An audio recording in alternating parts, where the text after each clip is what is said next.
Joining me on the program today are some members from the Constitutional Committee in St. Eustatius, and we also have a legal mind with us, and we're going to have a wonderful discussion today on the Constitution of the Kingdom and specifically of St. Eustatius. Let me leave my guests introduce themselves. I know one of the guests, but I'll let her introduce herself. And she's a member. She's the president of the Brighter Path Foundation from St. Eustatius, and no stranger to this program. She has been here before. So introduce yourself to the people of St. Martin or the people of St. Eustatius. Good afternoon, evening. My name is Shomara Valentina. Yes, I'm the president of the Brighter Path Foundation, but I'm sitting here in the capacity of member of the Constitutional Committee of St. Eustatius. And we have a gentleman here with us, and this gentleman is also part of the St. Eustatius Constitutional Committee. And your name is? My name is Ra, and I'm part of the Constitutional Committee, and we are trying to get our island up and running. All right. And we also have a legal mind who's no stranger to this program as well. I've been here many times before and was one of our guests at one of Martin Luther King lecture a few years ago. We're talking about Attorney Denisio Bryson. Welcome to the program again. Thank you, Suja. All right. We're going to talk about St. Eustatius. Tell us a little bit, and let me start with the Constitution Committee. Why the Constitution Committee was established in St. Eustatius? It was established to advise the Executive Council on all matters regarding constitutional affairs. As you know, and as the general public of St. Eustatius knows, we voted in a referendum in 2014, December, and the people of Statia chose an autonomous status within the within the Dutch Kingdom. And the purpose of our committee is to assist the government in getting us there, to the autonomy that we seek. Now, I need to go back to St. Eustatius' story. Y'all voted in 2014, but y'all voted before that to remain in the Netherlands Antilles. And that was not respected. No, because it was a strange thing at that time. At that time, of course, St. Martin voted to become a country within the kingdom. Curaçao did the same thing. Bonaire and Saba voted for direct ties, and St. Eustatius was the only island that voted to remain within the Netherlands Antilles. And at the time, the argument was that one island cannot form the Netherlands Antilles, so St. Eustatius basically had to comply with Bonaire and Saba in regards to direct ties. But to be honest, and I have said this many times, at that point in time, no one knew that direct ties meant integration. And that is what ultimately happened to St. Eustatius. We were annexed, as I would like to say, because we got a status that we did not vote for. Right, you started off the program saying that just to get your island up and moving. What do you mean? Because there's a lot of things that is in the Constitution that is not in our favor, and I think we have the right, yes, to change it. Yes, because one of the things me and Shamara was discussing, sometimes we just get too deeply involved, in the summary of this whole thing. We must make the Dutch to understand something plain and simple. They are laying claim to the island. Now, let's take an example. If you buy a piece of land, you have a deed, right? Now, let the Dutch, since the Dutch is claiming our island, let them show us a deed from the person who gave them permission as the inheritance, a gift, they win it in a raffle, yes, or they bought it. So they don't have no evidence to show that this country is theirs. You see? So now we are actually fighting something illegal and trying to make it legal. Yeah, but they could throw the same thing back at you and say that you don't have a piece of document saying that the country is yours. Who you claim it from? Sweat and blood. We worked here for 300 and something years. It's documented. They document that because at the end of slavery, they paid all the people who had us in captivity. They paid them and they gave us nothing. They just set us off. You're free. but we don't have nothing. So what are we going to do with freedom? We don't have clothes, we don't have money, we don't have a shelter.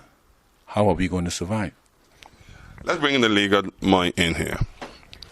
You heard him said that there's no way that the Dutch could lay claim to St. Eustatia. Let me put it this way. The dismantling of the former Netherlands Antilles had some consequences for Statia that are rather unfortunate, in that they were left with a situation where they were like a leftover man after everybody had taken their share. So Curaçao became a country, St. Martin became a country, Aruba was already a country, and then the three small islands, the question was, what do we do with them? Well, if you look at UN Resolution 25 of 1970, it gives you several possibilities for decolonization.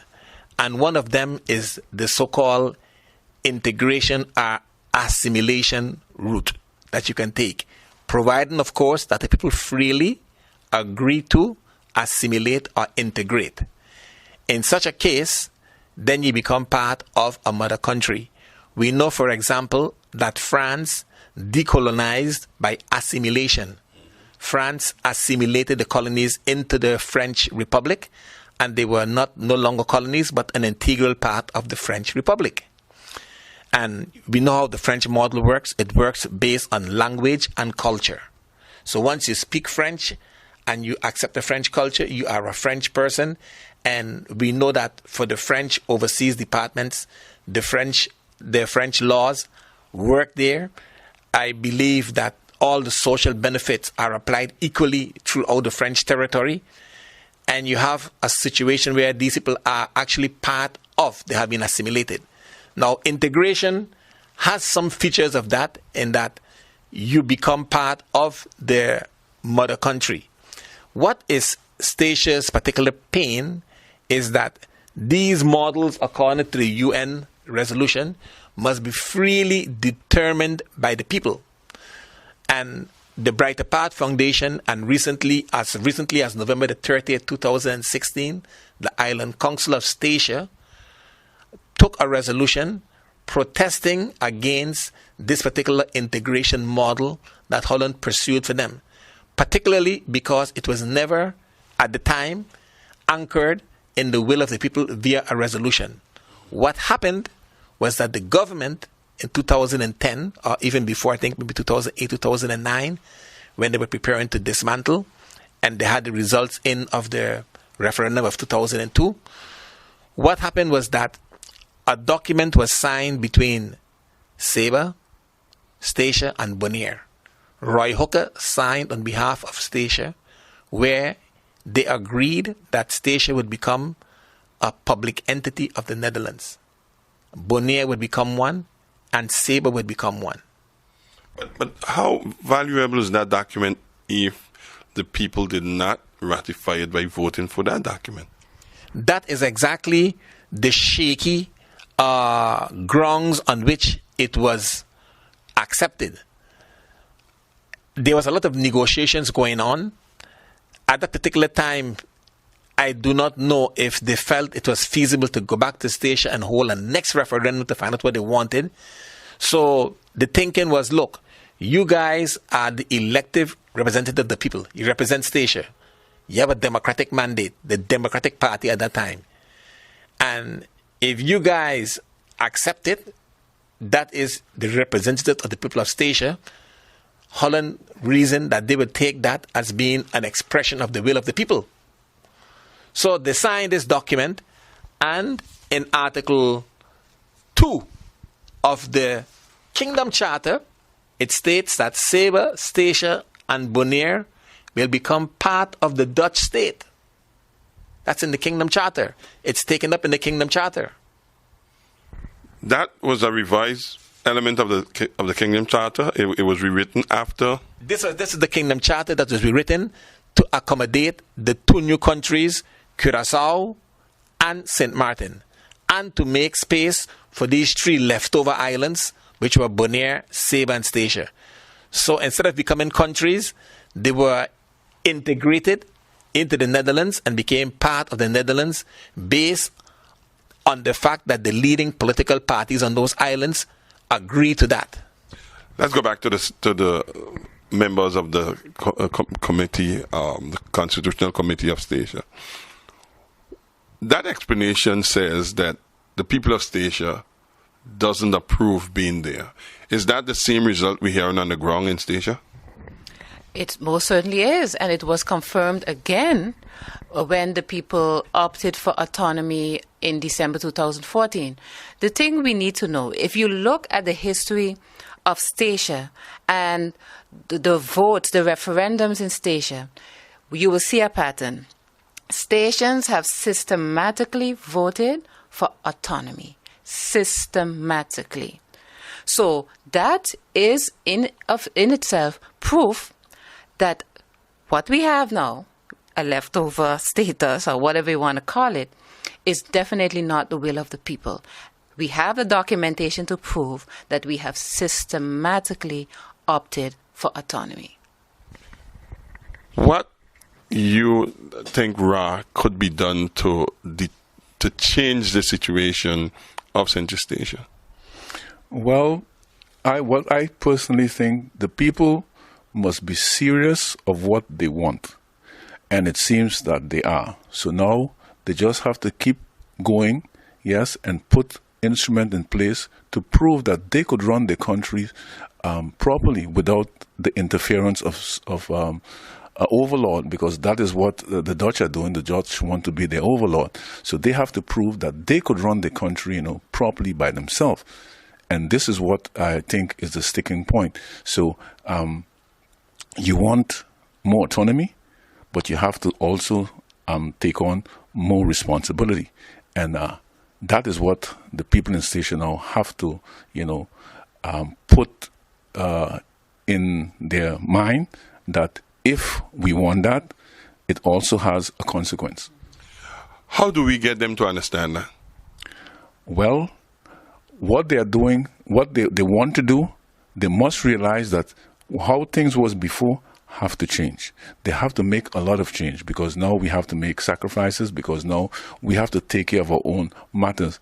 Because if you want autonomy, which means that now you have to, run your shop yourself. You can't depend now on somebody to do things for you. And that is a task.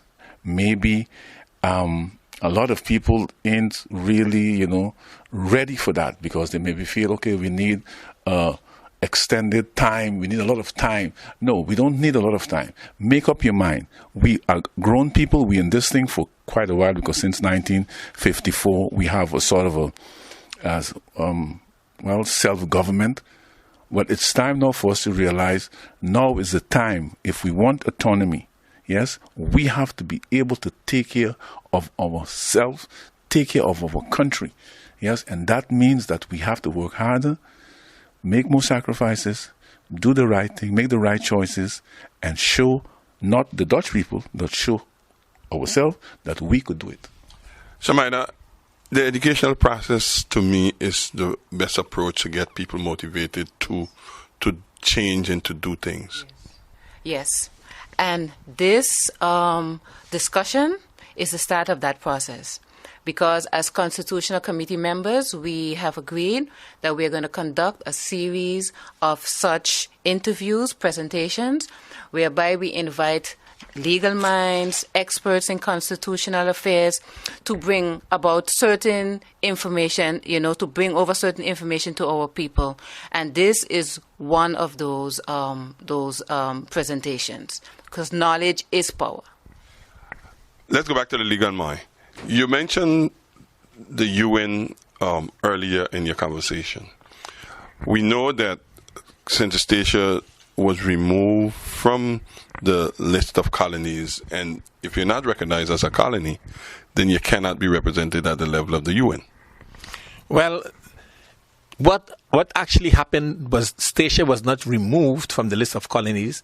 The Netherlands Antilles was removed, and Statia was part and parcel of that political entity at the time. Okay. But the island itself was not removed. The political unit to which it belonged was removed from that list back in 1955. It was a very controversial decision. But the good news is this. Right now, Statia has a government that is active, very forceful in bringing forward its point and its position of view. And we see that in the resolution that they passed on November the 30th, where they resolutely rejected the move to anchor Statia in the Dutch constitution as a public entity. Following that resolution, the island government informed the Dutch government that, look, here's a resolution from the Island Council. We need you to take heed of this and put your plans on hold. What Statia is doing right now, they are awaiting the Dutch response to that letter. So we are at a very important juncture because the decision has to be made whether or not this particular resolution will be respected, and more importantly, whether or not the results of the referendum. And I spoke this morning to my people in Statia, and what they are basically saying, they want country status for Statia also. That's what it boils down to. Autonomy means country status. Let's go back to this whole removal of the Netherlands Antilles being removed from the list of colonies. When the discussion took place here in St. Martin just recently, when the Independent for St. Martin Foundation made their presentation here at the Parliament, it was then discussed by a number of parliamentarians saying, putting us back on that list is making us step backward. Can you give an elaboration of why is it important for us to be on that list? Well, it is a strategic move. You have to understand that. It is not actually an end in itself, but what it would do if you were to do something like that, it would first of all put the Netherlands in a very embarrassing position, because there they will be again submitted to the responsibility and the duty for having to report to the United Nations Decolonization Committee on the conditions, etc., in colonies. Now, decolonization was something that was finished since the 1950s. Holland was a leading proponent and a leading figure in postulating itself as a decolonizer. So to be suddenly thrown back on the list of colonizers can be somewhat unsettling. What it will do for a country then, it will put you in a position where you can actually renegotiate your entire status again. You can go back over that status again, and you actually force them to do something that has to be done within the kingdom. And that is, the Kingdom Charter has to be updated. It is a hopelessly outdated document. For example, there are lots of things in that charter that need to be updated. And when I say that, look at it in the same way as you look at the family law of 1950s. For example, in that particular law, a woman had the same rights as a child. She couldn't go to a bank and get a loan without her husband's permission. There were a whole set of restrictions on women that had them actually in a side of childlike status. No one can argue that to subject a woman of 2017 to the laws of the 1950s is something that she would accept. The same with the Kingdom Charter. It's an outmoded document. Lots of stuff in that document are unacceptable today. So you have to first of all start by revamping it, modernizing it, and making it reflective of what this modern society wants. Because that document was drafted by white Dutchmen who were born between 1880 and 1920, 1930. So their thinking is a totally different thinking than the thinking of today. And as somebody pointed out to me, no one should accept that their grandfathers should rule them from the grave, especially if it concerns matters that they are not in agreement with. The American Constitution, for example, is constantly harped upon by the Americans, and they like it. They talk about the right to bear arms as anchors. If you like stuff in it, by all means keep it. But if you want to change it, it's your right, because you should not be ruled from the grave. Isn't it though, Denisio, that people don't know what's in the document. Isn't that so, though?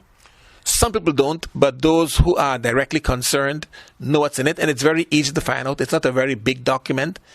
It's about 60 articles. It's pretty straightforward, nothing very complicated or secretive about it, but there are some articles in it that are pretty devastating in their consequences as we see it today. Yeah, but it is a document that rules over a particular people. I want to go out on a limb here that I would want to think 50% of the people who's being ruled under this document have never read it. No, and it's understandable so, because it does not affect their day-to-day life. Yeah, but if you're telling me that the document has in absurd laws where a woman is subjected to... No, I did not say that. I said it's similar. What I was alluding to, what I was trying to suggest, that every law has to be updated to meet current thinking. And I was just saying that the family law of 1950, we don't use it anymore. Yeah, okay, good. Just like this statute was, this kingdom charter was done in the 1950s. It's outmoded. It should be updated. Almost all of our laws are constantly updated. So should treaties and these type of documents to reflect the current reality. Let's go back to the committee. You have been on the committee. The committee was established how long ago now? A few months, I think in November. Yeah. From November. The committee have been established from November. So I'm sure you have a particular task cut out for you. Mm-hmm. What is that task? One of our tasks is to draft a white paper. We have drafted a white paper that will be discussed soon. Another major task is to draft a constitution. And another task is to engage regional partners, because we want the world to know what's happening in Statia, and we would like their support, as the lawyer indicated, to have us be placed back on the list of non-self-governing territories. It's a strategic move, because ultimately what Statia wants is an autonomous status within the kingdom, but Statia is challenging the kingdom charter. Because we want an autonomous status within the kingdom, we will be bound by the kingdom charter. But the lawyer indicated that there are some deficits. We want to take out the deficits that exist within the charter so that we can have true autonomy. And the amazing thing about this is the same deficits that apply to St. Martin applies to Curacao and to a certain extent Aruba. A full extent. And I think it's important for the lawyer, because he's the legal mind, to highlight some of the democratic deficits and to offer what the alternative will be. So we want true autonomy based on UN Resolution 1541. We want true autonomy. We don't want any half autonomy that currently exists. And Martin has half autonomy, so does Curacao. It's not real autonomy. It's not full-blown autonomy.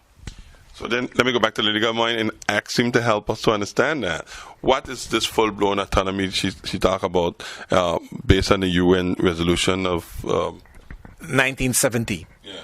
Well, as a matter of fact, if you look at the position paper that we just had here, it talks about giving them a full measure of self-government.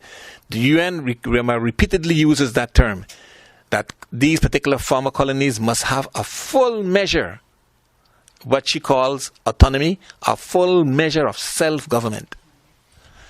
And what she is referring to as these deficits, there are two articles in the Kingdom Charter that directly contravene that. Article 43, which states that that the kingdom government is responsible for good governance, and Article 51, which states when the governing body in one of these countries does not, in the opinion of the kingdom government, carry out its duties appropriately, they can take measures to intervene. Now, those are articles that those two articles 43 is constantly used to undermine the autonomy of the countries. For example, the screening law was Article 43 in use. The integrity chamber, that's using Article 43 and 51. Because they told them, if you don't do it, they threaten you with 51. Then we're going to take measures against you. Now, those measures and those particular articles are in direct conflict with the concept of a full measure of self-government.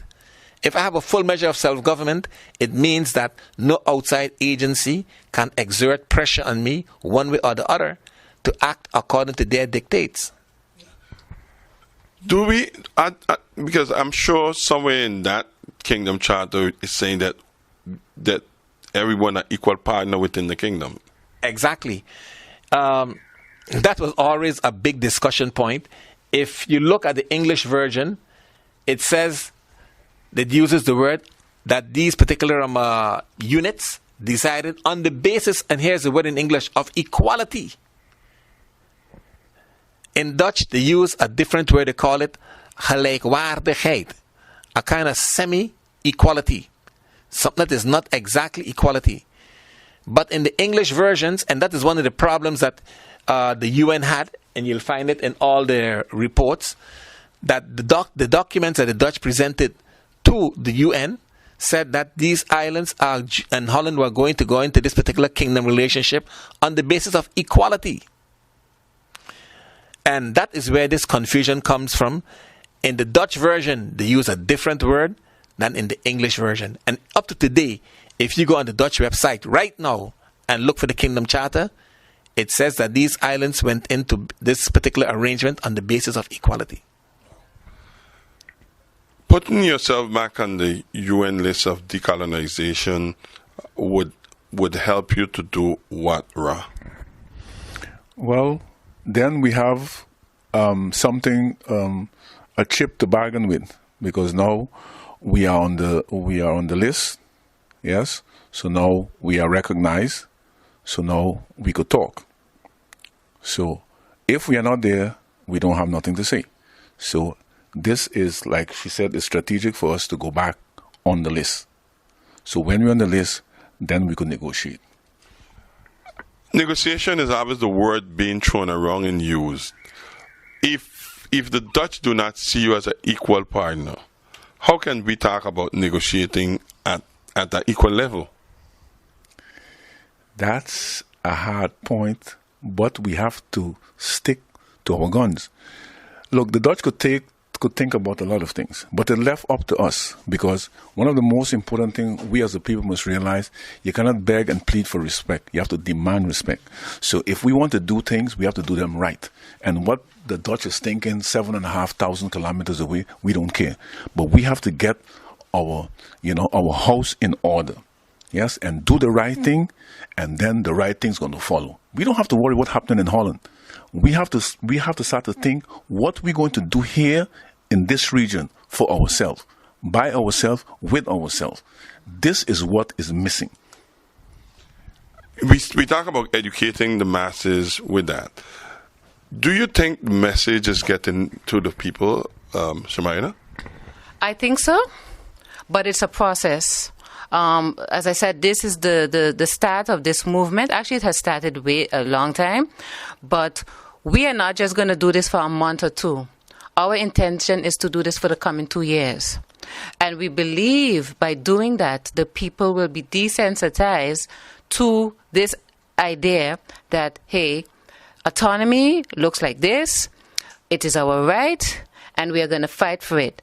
And I just wanted to come back just to add to what Ras said.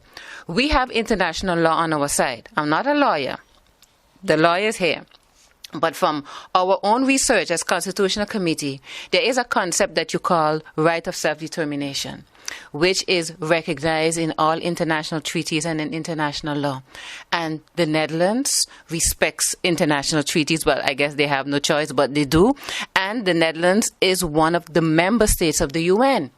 And when we look at Article 73 and look at a lot of other articles that deal with self-determination, they have signed off to that. So we are fighting for our right of self-determination, and we are going to continue to sit at that table until our right of self-determination is respected.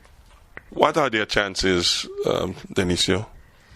We will find out in the next couple of days because, as I said earlier, Statia took a bold stand on November the 30th, the Island Council, by passing the resolution categorically rejecting the move to incorporate Statia in the Dutch constitution as a public entity, followed by the letter that they sent to the Dutch government based on that.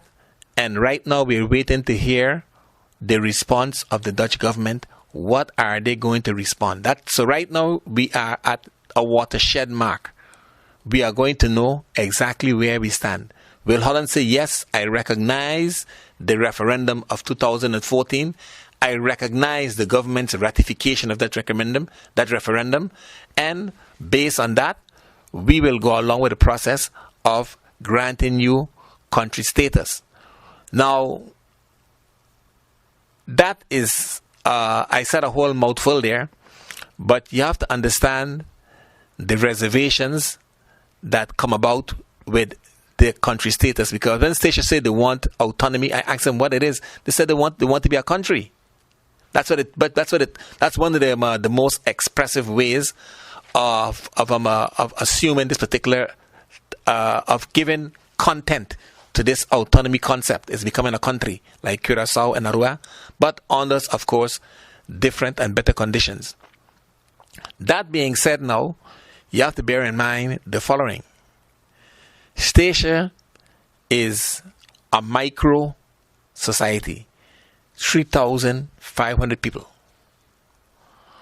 So that the size constraint, is one of the things that gives one pause when it comes to discussing and assuming this particular status. The good thing about it, however, is that since you are so small, all your problems are also very, very small. So they're easy to solve. Exactly. Your problems are very, very small problems. As a matter of fact, and stations have been telling me that consistently, with that oil terminal on the island, with the right type of revenue sharing, they could be totally financially independent. Statia shows one of the characteristics that I always notice about the islands where I was born, Nils Antilles. It's a very small island. I go there on a semi-regular basis. I've been there for some time now. And for the small size of the island, I'm always surprised at the amount of foreigners there. It means that these guys are running a good economy, because foreigners only there because there's something to be had. You go to Statia, you're amazed at the amount of foreigners there. These guys run a darn good economy. And that is one of the key things for running a country. What is your economic basis? They have a good economy. There are foreigners there. When you go to a country and you don't see any foreigners, that means you have nothing to offer anybody. And for the small size of Statia, the amount of foreigners there is noticeable. Yes. That means they are doing something good. And like I said before, if they could come to a good arrangement with this oil company, there's absolutely no reason why Statia should need anybody from anywhere to tell them anything. Because they're small and the revenue they get in, how much is their budget? $10 million, $15 million a year. Small problems. Easy to handle. I must say I agree with you on that. I totally agree with you on that. Let's go back to Ra. Let me ask this question pertaining to the situation that is now existing in Statia. One would ask, why do you want to change the status from how it is now? What are the ills that you're facing being integrated into the kingdom? The ill is plain and simple. Let's get straight to the point. We don't want any overlord. We want to do things ourselves. Like the legal mind was saying, if we get our house in order, we could survive. We are small. Yeah, not survive, live. Sorry, because surviving is what the animal does in the bush. We're not animals. We are people, so we're going to live. So if we have a vibrant economy, yes, all what we have to do is put certain mechanism in place to have it done right. So then we could provide a reasonable living for 3,500 people. Yes, so if we have an overlord, like we have now, then they want to intervene and tell us what to do, what we mustn't do, where we must go, and where we must not go. Yeah, in your own house, you won't want somebody to come and tell you what to do, isn't it? So it is time. Okay, we've been through that process. Now we want to change. We want to be the boss in our own house. Yes, for us to regulate whatever has to be done in our house, and we have a good government now in power. Yes, and they are doing the utmost best to have that implemented. In a colonial state, it's always difficult to get people to understand that they could govern themselves. Is that the challenge in Statia right now, Shamaila? Yes. They always say that this. I know that this African saying comes to mind. When there is no enemy within, the enemy outside cannot harm you. Our biggest challenge is the minds of our people. That is it. Yes, we voted for autonomy. That's one thing. But the actual implementation of autonomy is another thing. Because we have been conditioned to believe that there's someone larger and better than us. And that person who is larger than us is needed to govern us. It's a mindset that is not necessarily going to change overnight. It is a process. But as that saying goes, where there's a will, there is a way. We have to fight, we have to educate, and hopefully, but not hopefully, one day we will be victorious. Because I feel that in all human beings, there's this intrinsic need to be free. It's intrinsic. You cannot deny that. The attorney said here, the lawyer said that Statia is home to a lot of foreigners. I see the Dutchman as a foreigner in Statia. Do you think that the Dutch is reaping more than he should in your country? Yes, he does, because they put laws again into place where they could get the best and we the less. Because take for instance the environmental laws they put into place. Yes, they are collecting the money. We are not collecting the money. Why? Are they breathing the air down here?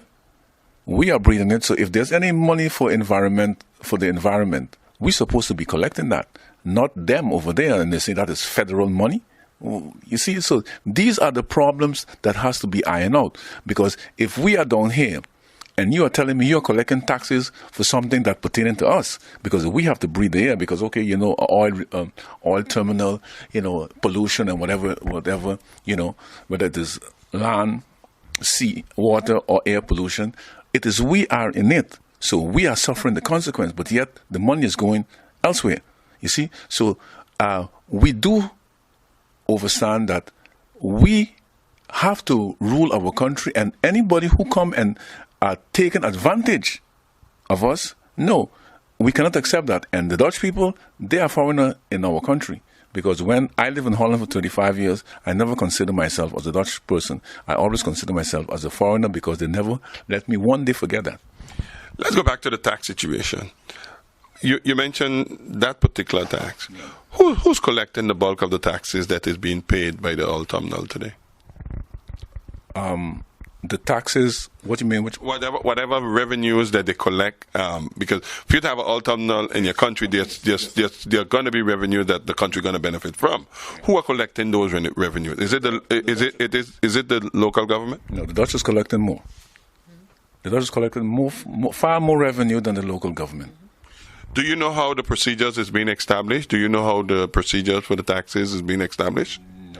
I don't exactly understand the question, but I do know that we have the RCN in Statia, the tax office. This is a federal responsibility, and they collect a whole lot of taxes. Like, for instance, by the harbor, import tax, import duties, and what have you. Those are taxes, revenues that go directly to the Dutch state. And freight and all of those other things. So there are a lot of harbor fees that currently go to the Dutch state, and maybe one or two remains on the island. But certainly when it comes to the oil terminal, the bulk of the money goes there. That's how that's how it's regulated. So at what level, how, in which farm the local government generate income? Well, now they signed the ordinance. Now they are getting an amount of money from the terminal. It has not been finalized yet, but they're going to get some money from the terminal. But still, in comparison to what is going to the Netherlands, is still less, far less. Mm-hmm. Do you know of the situation with the terminal in terms of a legal mine? Do you know of how the taxes are being established and how much the Dutch collect and how much they give back to the people of Statia? No, I have no information on that whatsoever. What I can say, however, is this: being that the Statia is a public entity, you will have a situation where the kingdom, the greater entity to which they belong, will be in charge of collecting the taxes, and the taxes will go to that particular entity, and that entity then has the responsibility for certain tasks for which that money supposedly would be used. But exactly the mechanics of how the taxes are collected in Statia, I have no information. But I can tell you that it is similar to any other, you used to call it in French, commune, gemeente in Holland. That is how they are treated. Just like a regular a city or a province, the province could levy certain taxes, and the state, for example, in Holland, income taxes are paid to the state. Mm-hmm. The commune could levy certain taxes, but the bulk of the taxes are collected directly by the state. And then the state will then pay certain civil servants, and the city will pay certain civil servants. So it's something like on the French side, where some of them are paid by the state and some are paid by the local commune. It's a complicated formula, but that's more or less the division they have. How do we know then? Because someone mentioned 10 million is your budget, your annual budget. 15 million. 15 million is your annual budget. How do we know that the Dutch do not collect more than 15 million in your country? Well, we know the Dutch collect more than 15 million. We all know that.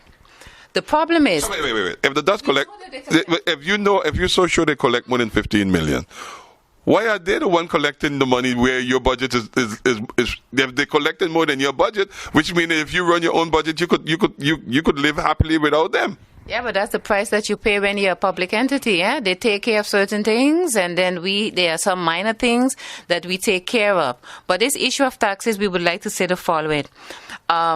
Years past, we have requested an overview from the Dutch government indicating how much money is there, what are the revenues that they are collecting in Sint Eustatius alone. They have never provided Brighter Path Foundation with that information. The local government also has requested that, and they have never provided us with that information. So we are speculating because we don't have the actual figures. But we do we know, especially with the Isle terminal there, that they are collecting more than 15 million on the island. Is there any form of legal way we could take them to task or take them to courts for them to provide this type of information to the local government? That information is actually public information. The information the government collects from different public entities, a lot of that information should be publicly available, but you have to know how to look for it and where to go for it. Because it is all part of the kingdom budget. Oh. And the budget should show it. But the budget should show where they get the money from, right? Doesn't it? Yeah, the budget, it should be reflected in the budget. The dilemma with the islands is, though, yes, it's public knowledge, but they have grouped the 3 islands together. That is public. But what is not public is this specifying, well, in Statia, this is the revenue. In Sabre, these are the revenues. And on Bonaire, they are grouped together. So that is why they're doing it based on some kind of analysis. The government is assuming that the Dutch government is collecting at least 20 million on Statia. But we don't have that we want specifics. It's published, but it's the 3 islands together. At what level the federal government spend money in Statia? Well, for education, healthcare, and medical attention, fire department, the police, and some civil servants. Okay. At what level the local government spends money? The local government spend money on, like really, the local. Who has the biggest personnel? The local government or the federal government in this case? The local government. The local government the local government spends on labor, $7 point something million a year, only for labor. On staff. Yes. And staff. Okay. The promotion of the island and tourism and that kind of stuff. Who does that? That's Statia's responsibility. That's a local government. That is a local government responsibility. Yes. And so is that?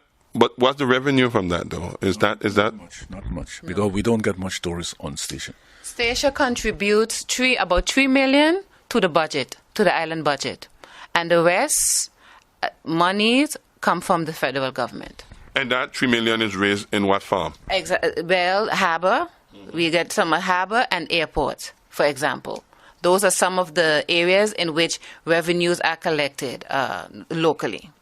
The income tax base? That's federal. Those taxes are all federal government taxes. Being integrated into the kingdom is a confusing thing. Yeah, you could sense sometimes, especially on Bonaire, the despair, the sense of hopelessness, and the disorientation this radical change has brought to the people's lives. And one of the problems you sense when you speak to them, and when talking to Shomara and Rahir, you can sense that the Dutch have been too heavy-handed. Maybe they should tread a little lighter. But the problem that you have to understand, the Dutch part too, their theory and their thinking is, look, this is what the deal is. They are part of the Dutch state now. They are a public entity, and we are going to treat them like we treat any other Dutch public entity. The difference being that Dutch public entities in Holland, in the mainland, in Europe, they are part of Holland. They're used to that. You talk in the same language. You're the same people. When you come to Bonaire, Saba and Statia, all of a sudden you have Europeans speaking Dutch with different customs, bringing in their laws that you never saw in your life, are suddenly being dumped on you. One of the things that Bonaire, Saba, and Statia had to accept as being part of this particular Dutch kingdom was the homosexual marriage. Now, in these communities, this is something that is totally foreign to them.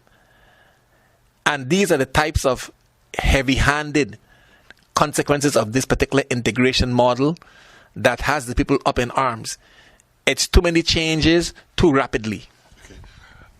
What can be done here? What we know that you all are vowing for autonomy, but the Dutch, in my opinion, they have put their fingerprint in there and then not letting go. I mean, what's the next step? That's simple. Listen, the point, I know what you're saying, and I do understand that, but it left up to us. Look, I live in Holland for 35 years. I know Dutch people very well. The point is, if we don't resist, yes, we're going to be overwhelmed. So we have to resist. And once they see that we really resisting, they're going to comply. It is that simple. Because, I was talking once to an American woman about racism. I said, listen, when someone is racist, all what you have to do is confront them. Because once you back down, they're going to keep at you all the time. But once you confront them, they're going to back down and leave you alone. And this is a situation we have now. We have to be persistent. We want this because we know what they want. Mm-hmm. They want to integrate us. No matter what we do down here, they want that. But we have to make them to realize they could want that over there, but we want this here, and this is what we're going to get because we're going to stick to it. We're going to fight them tooth and nail to get what we want. Has the Dutch population increased in Sint Eustatius over the years since the integration, Shemaya? Yeah, most certainly. I think that there are between 300 to 500 Dutch persons in Statia, and you are noticing that they are part of our community because you're hearing more Dutch around you. and they're opening businesses. I must admit, though, it's not as strong as in Bonaire. It's even worse in Bonaire. So at least we don't really have that to that extent. But the society has changed. It's not necessarily a bad thing. Don't get me wrong. Statia is very welcoming to people from anywhere. What we are fighting for is our right to decide. As Va has said, what happens in our house. We want to decide what we put in our constitution. We want to decide when we want to change our constitution. That is what we want. That's all we are saying. Dutch people can live in Statia, but we are the ones who have to make the laws that are meaningful to us. And I want to add to what you had asked Va just now, what do we have to do? Part of the strategy, as I said, is seeking regional support. So there's a whole plan that we are putting in place to engage the region. And we believe that exposure is going to put us on the international arena.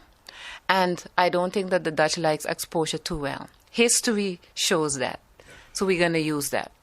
It was mentioned, and I think by the lawyer said this, that St. Statia now has a government that supports this discussion and this form of changes that you're talking about. Is that so? Yes, it is. It is.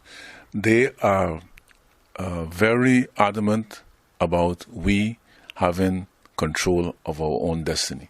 Yeah, because we're not leaving somebody, determined by some formula, our destiny. We're going to do it by sound judgment. And the government we have now in power, they are on that path. They want us to do our own work, and our own homework in our house.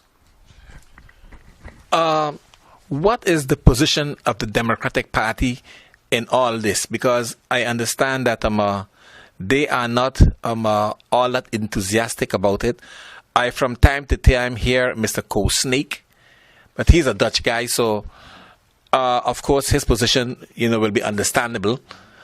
But what is the position of the rest of the local part of the Democratic Party as far as this issue is concerned? Because I understand that they kind of own this status because they are the ones who signed off on this integration model back in 2009. It was the Democratic Party was in power in Statia then, and it was their commissioner, Mr. Roy Hooker, who signed off on it with the party's blessing, of course.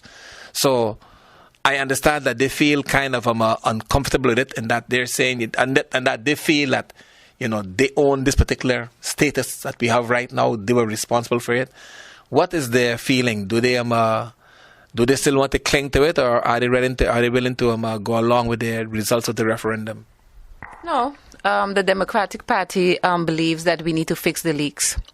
That is what they were campaigning on, fixing the leaks, meaning let's keep what we have now and try and improve it. So the Democratic Party is for integration because one of the things that they have argued is that we cannot eat autonomy. And at the end of the day, we need jobs and what have you. And that is true. We want that too.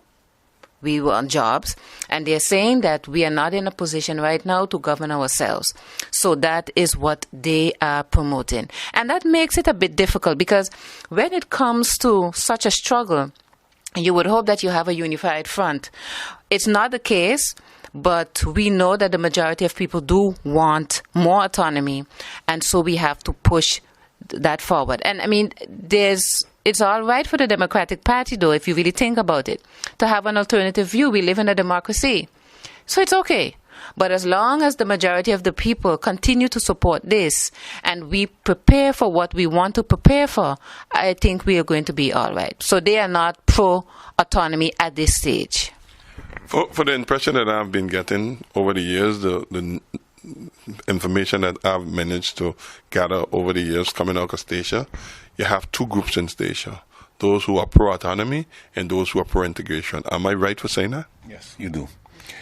That is the sad thing about the whole political spectrum in Statia. That, well, I guess, like you said, it's a democratic country, and you have people for and who against. But those who are for, I think they really don't understand what they're getting themselves into.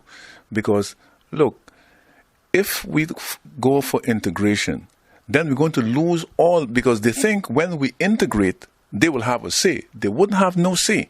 It is that what they don't realize, because once we get into this system of integration, the Dutch people are going to take all the leading position in our country. They're going to decide. And those people who are asking for it now, probably they don't see it that way. They think, well, okay, they will work hand in hand. It is no hand in hand anymore. These people are going to decide. They're going to dictate exactly what's going to happen. And they will have nothing to say. And then it will be too late now to reverse the whole situation. So now that's why we are trying now to get the people, aware that don't worry with these people, because they are not thinking, on the long term. Yes, and I don't even think on the short term. They're not just thinking because they think it's a good idea. We cannot do it. Yeah, let somebody do it for us. But that is like what you said too. It is something they instill in our mind that we cannot take care of ourselves. We could take care of ourselves, and we're going to show and we have to prove it not to them, but to ourselves that we could do it. And what we would hope as a constitutional committee in moving forward and in inviting guest speakers to come and speak to our people, we would hope that it would not end up into a political discussion. This is too important. This is about autonomy. This, to me, or to us as a constitutional committee, it's not about the Democrats versus the PLP. This is about Statia. So we want to try to stay away from the from the political discussion. And it should be a collective fight. Democrats and PLP people and independents or whomever fighting UPC, fighting for the autonomy for Statia. But that is going to be a challenge, because we know that Statia is polarized. We know that. But we want to rise above that. And that's going to remain a challenge. Yeah, one would say, though, that you guys have already taken a position, because the Democratic Party, in this case, who supports the integration, would say, yes, you established a constitutional committee to get autonomy. Then they would say, but listen, being integrated is part of some form of constitutional change as well. So then they would argue that you have taken a position of the position of the government. So automatically they will link you to a political party. The government has taken the position of the people. There's a difference. Okay. The government has taken all the government has done is ratified the results of the referendum. The people, I want to stress, the people have decided. And there is an argument, I want to be honest, that the threshold was not met, and so the referendum results were illegal. But then we would like to say, if this is illegal, what about the public entity status? Was there ever a referendum held? Is this not illegal? So you understand? Yes. Then I go to the legal mind on that question. What situation is that? And I don't want to give it no adjective, no negative adjective. Of there had to be a threshold. Explain that. Well, in most voting situations, they established, I think, back in 2002, when the referendum in St. Martin was held for the particular country status. Before the referendum was held, a certain amount of votes for each position were needed in order for that position to carry the day. And that is what they refer to as a threshold. Now, the thing is this. These thresholds can be manipulated. You could say at one point, I need 50%. Some people could say I want 60%. For example, for our independence, according to our the Kingdom Charter, in order for a vote of independence to be carried, if the population wants to vote on independence, they need a supermajority, meaning that they need more than 50%. As a matter of fact, it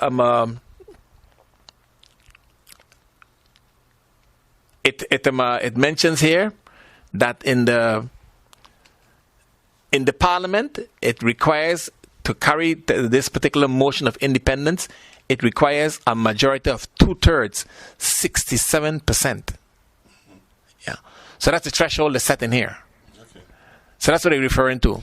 So every time you have voting, there's a certain amount of votes you need. Generally speaking, in most particular situations, 51% will do. And for some situations, for example, adopting a drastic measure such as independence requires a 2/3 majority of the votes in Parliament and also a supermajority of the voters, because there's also a referendum required. And in that referendum, they also require a supermajority.